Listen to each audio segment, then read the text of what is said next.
So let me show you how to run this mixed integer programming, and it's very similar to integer programming, and this is how you do.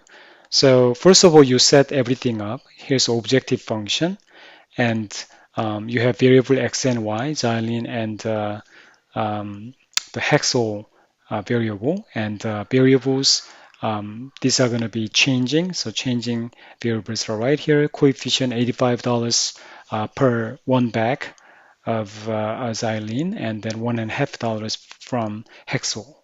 And the function is sum product function, and you specify this one first, and then the next row, and that's how you can calculate your profit there. And then we have constraints. As we know, we have three constraints: ingredient A, B, C. Ingredient A, we have 2,000 pound.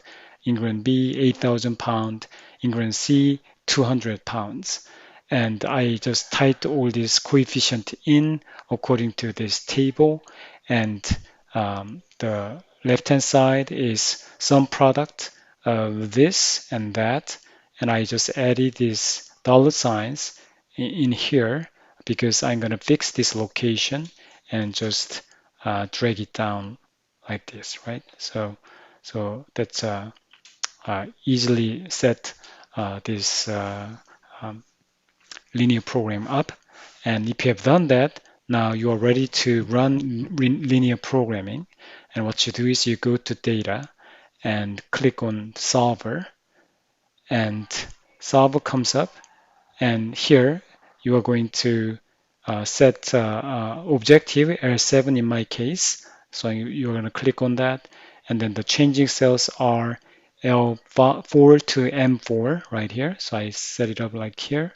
And then what is important is that you have to, this is a mixed integer, right? So x is integer, y is not integer. So you have to specify L4 as an integer, right? So what you do is you go to add and then say this is a cell and I want to make it an integer, right? So you add them like that.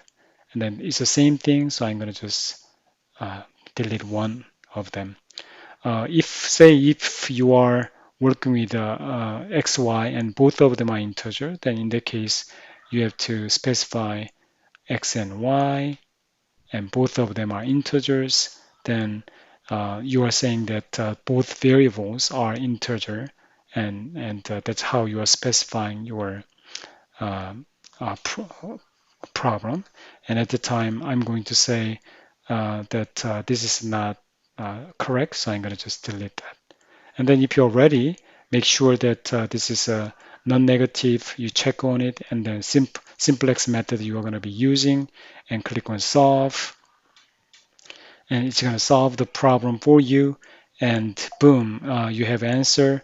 Say, it's telling you that the best solution for you is 44 bags of xylene and then 20 bags of, actually 20 um, pounds of hexol. That's the best combination, and at the time it's going to produce 3,770 um, dollars of profit for you. So that's how you can find the answer quickly if you use this integer programming.